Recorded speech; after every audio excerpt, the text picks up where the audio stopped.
Hello everyone, नमस्कार, जय जोहार। मैं आलोक सर स्वागत करता हूं आप सभी का हमारे चैनल हेडवे ऑनलाइन ट्यूटोरियल में। आज के इस वीडियो में हम काफ़ी इम्पोर्टेंट टॉपिक पर चर्चा करने वाले हैं। वह है अधिगम असक्षमता यानी लर्निंग डिसेबिलिटीज़। तो ये काफ़ी इम्पोर्टेंट है और मनोविज्ञान की जितने भी परीक्षाएं हैं, जितनी परीक्षाएं मनोविज्ञान से संबंधित टॉपिक आता है उसमें ये आता ही है। उसमें दो क्वेश्चन इसमें से बनते ही हैं।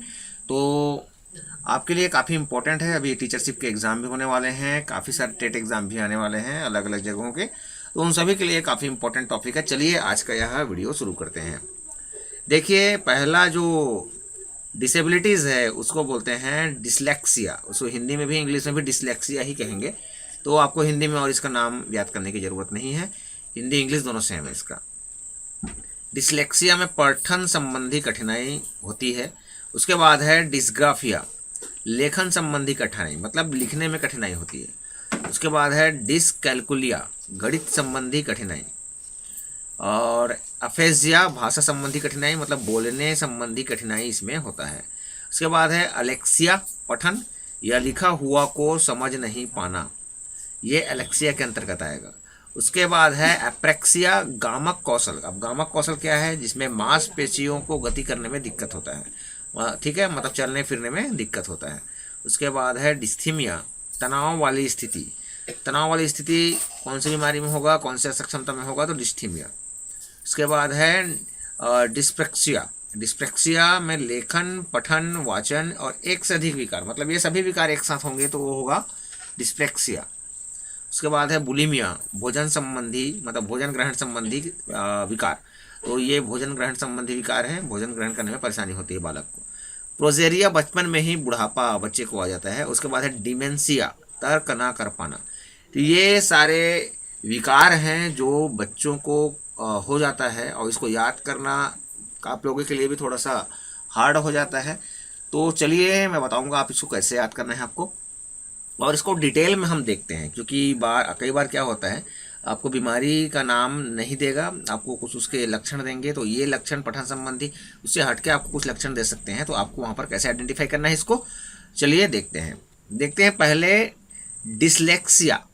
डिसलेक्सिया के अंतर्गत हम बात करेंगे इसमें क्या क्या होता है। तो डिसलेक्सिया में देखिए, इसका संबंध पठन विकार से है। कौन से विकार से है? पठन विकार। पठन का मतलब क्या होता है? पढ़ना। क्या होता है? पढ़ना।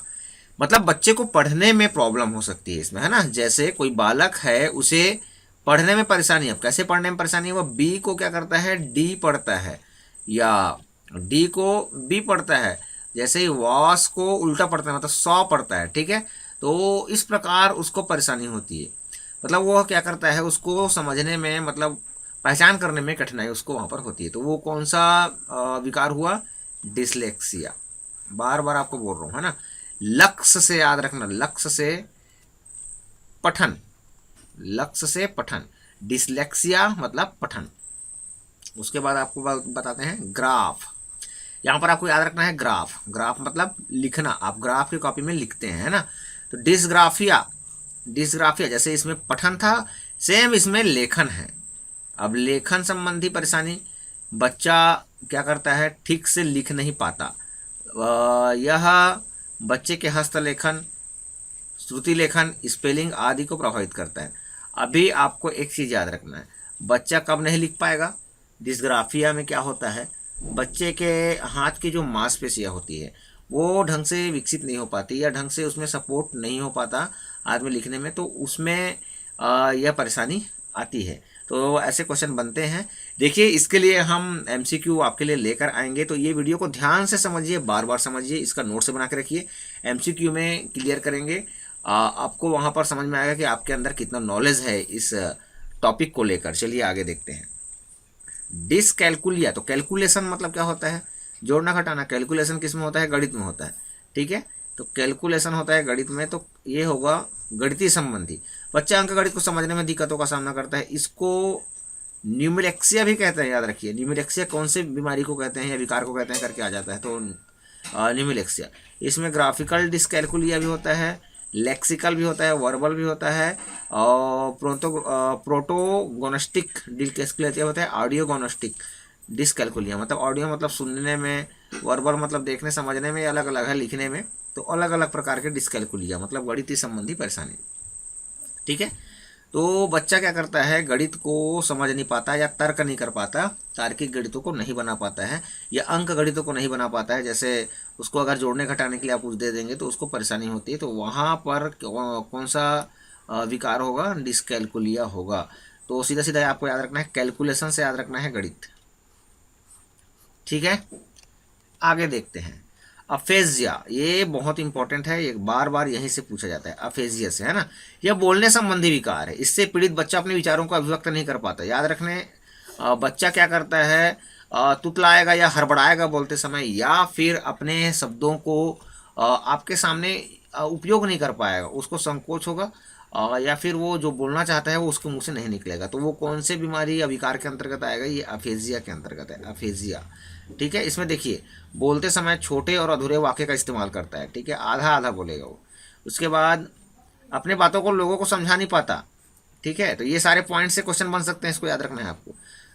पीड़ित बच्चे के लिखे हुए शब्द का कोई अर्थ नहीं होता, हो सकता है वो कुछ भी लिख दे या कुछ भी बोल दे वो अचानक से, उसका जिससे कोई अर्थ ना हो। फोटो और चिन्हों को के मदद से बातों को समझाना, है ना। फोटो और चिन्हों के मदद से वो बातों को समझाने का प्रयास करता है। तो ऐसे बालक कौन से विकार से ग्रसित है, अफेजिया से। मानसिक क्षति के कारण कई बार क्या होता है, मानसिक क्षति के कारण वो पूरी तरह से, है ना, पूर्णतः या आंशिक रूप से असक्षम हो जाता है। वो तो खैर मानसिक है ना, अफेजिया। लेकिन पूरी तरह से जब हो जाता है तब क्या होगा, डिस्फेजिया। क्या हो जाएगा, डिस्फेजिया कहेंगे इसको। ठीक है, आगे बढ़ते हैं। एलेक्सिया, एलेक्सिया में ध्यान से देखिए, मस्तिष्क में क्षति के कारण पठन और शब्द अंधता को एलेक्सिया कहते हैं। ठीक है, मस्तिष्क में क्षति के कारण पठन और शब्द अंधता को एलेक्सिया कहते हैं। अभी आपको मैंने एक चीज और बताया, डिसलेक्सिया। डिसलेक्सिया में भी वही था, पठन नहीं कर पा रहा था बच्चा। तो अगर क्वेश्चन आता है कि बच्चा अगर पढ़ने में असक्षम है तो कौन सा विकार होगा, तो एलेक्सिया को हम टिक करें या डिसलेक्सिया को क्लिक करें। तो आपको मैं बता दूं कि जब मस्तिष्क में क्षति की बात करते हैं, ठीक है, मस्तिष्क में क्षति की बात करेंगे तो आपको क्या करना है, एलेक्सिया को टिक करना है। और मस्तिष्क में क्षति की बात ना किया जाए, सीधा सीधा बोला जाए कि पढ़ने में उसे कठिनाई होती है, वह पठन नहीं कर पाता ठीक से, तब आपको क्या करना है, डिसलेक्सिया को टिक करना है। तो दोनों में ये क्या है, एक मेजर डिफरेंस है। ठीक है, उसके बाद हम बात करेंगे अप्रेक्सिया। एप्रेक्सिया की बात करेंगे तो एप्रेक्सिया में देखिए, एप्रेक्सिया में देखिए एक ऐसा शारीरिक विकार है जिसमें मांसपेशियों में विकार आ जाता है, जिससे बालक चलने, लिखने, बोलने, टहलने आदि में परेशानी उसको होती है। इसका मतलब यह है कि उसका जो मांसपेशी है वो ढंग से काम नहीं करता। ठीक है, उसे उसका जो न्यूरो सिस्टम है, दिमाग है ना, वो ढंग से उसका जो न्यूरो सिस्टम है उससे कंट्रोल नहीं कर पाता। तो इससे बच्चों को चलने में, लिखने में, बोलने में, टहलने में दिक्कतों का सामना करना पड़ता है। तो वो कौन से विकार के अंतर्गत आएगा, एप्रेक्सिया। एप्रेक्सिया, एलेक्सिया और डिसलेक्सिया। देखो लेक्सिया लेक्सिया आया, जहाँ लक्ष्य आया वहाँ पर पढ़ना, है ना, याद रखना। जहाँ लक्ष्य आया वहाँ पर क्या करना है, पठन संबंधी याद रखना, है ना, पठन। कैलकुलेशन आया वहाँ पर गणित, और जहाँ पर मैंने आपको बताया ग्राफ आया मतलब लेखन। ठीक है, आगे बढ़ते हैं। डिस्थीमिया। डिस्थीमिया तनाव की स्थिति को बात करते हैं। ठीक है, इसमें याद रखिए आपको स्मिथ को तनाव है। क्या है, स्मिथ को तनाव है। तो सीधी सी बात है, स्मिथ को तनाव है, डिस्थीमिया से आपको याद रखना है, ऐसे आपको याद रखना है। ठीक है,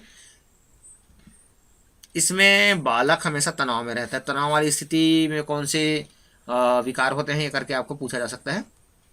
उसके बाद आता है डिस्मॉर्फिया। तो इसमें बच्चे का कोई अंग अपूर्ण है, इस ऐसे उसको क्या होता है, एक भ्रम उत्पन्न होता है। ऐसा होता नहीं है, उसे भ्रम उत्पन्न होता है, और वह क्या करता है, तुलना करता है दूसरों से अपने अंग की, और जिससे उसके मन में प्रतिकूल प्रभाव पड़ता है। तो वो कौन सा बीमारी के अंतर्गत आएगा, डिस्मोर्फिया। डिसमॉर्फिया। ठीक है, तो डिसमॉर्फिया किस में आएगा? भ्रम। डिसमॉर्फिया किस में आएगा? भ्रम। भ्रम वाली स्थिति किसमें होती है? डिसमॉर्फिया में। डिस्थीमिया में स्मिथ को तनाव है, मतलब तनाव उत्पन्न है, आपको याद रखना है। और उसी प्रकार आपको डिस्ग्राफिया में लेखन संबंधी, एलेक्सिया में भी पठन संबंधी और डिसलेक्सिया में पठन संबंधी। चलिए आगे बढ़ते हैं। डिस्प्रेक्सिया। अब देखिए डिस्प्रेक्सिया, डिस्प्रेक्सिया में क्या होता है? गतिक कौशल अयोग्यता। इसमें बालक अपने शरीर और मस्तिष्क के बीच सामंजस्य नहीं बिठा पाता। ठीक है, मस्तिष्क और सामंजस्य नहीं बिठा पाता। जैसे उसमें देखो, चित्र नहीं बना पाएगा, लिख नहीं पाएगा, और दीर्घ पेशी कौशल में जैसे दौड़ नहीं पाएगा, बाल नहीं फेंक पाएगा, तो लिखने बोलने संबंधी सब एक साथ हो जाता है, उसको विकार है ना। तो वो कौन सी उसमें आएगा, परेशानी में आएगा? डिस्प्रेक्सिया में आएगा। जब एक साथ बीमारी होगी, उसको एक साथ परेशानी होगी। ठीक है, संवेदी अंगों में सामंजस्य नहीं बिठा पाना, डिस्प्रेक्सिया। क्या करना है? डिस्प्रेक्सिया। उसके बाद ADHD, ये भी काफ़ी इंपॉर्टेंट है, बार बार पूछते हैं। Attention deficit hyper activity disorder. अब हाइपर एक्टिविटी मतलब क्या होता है? चंचल। मतलब कोई बच्चा क्या होता है, कई बच्चे ऐसे होते हैं काफ़ी चंचल होते हैं, उनमें फोकस की काफ़ी कमी होती है ना। तो ऐसे बच्चों को कौन से विकार होते हैं? Attention deficit hyper disorder, hyper activity disorder, मतलब ADHD। तो ये थे जितने मैंने आपको परेशानियां या विकार बताई। बुलिमिया जो है वो भोजन संबंधी, भोजन ग्रहण संबंधी है। प्रोजेरिया जो है बचपन में, बुढ़ापा। और डिमेंशिया जो है तर्क ना कर पाना, तर्क ना कर पाना। कई बच्चे तर्क नहीं कर पाते, तो डिमेंशिया आएगा। इसको आप बार बार 4-5 बार 6 बार पढ़िए, लिख के देखिए, नहीं तो आप भूल जाएंगे एग्जाम में। इसके रिलेटेड MCQ, इस जस्ट ये वीडियो अपलोड होगा, उसके 2 दिन बाद MCQ इसका आ जाएगा। तो आप 2 दिन के अंदर इसको पूरी तैयारी करके रखिए, उसके बाद आप उसको बनाएंगे। आज के लिए इतना ही, मिलते हैं नेक्स्ट वीडियो में। यदि आप नए चैनल पर नए हैं तो चैनल को तुरंत सब्सक्राइब करें, काफ़ी यूज़फुल होने वाला है आपके लिए।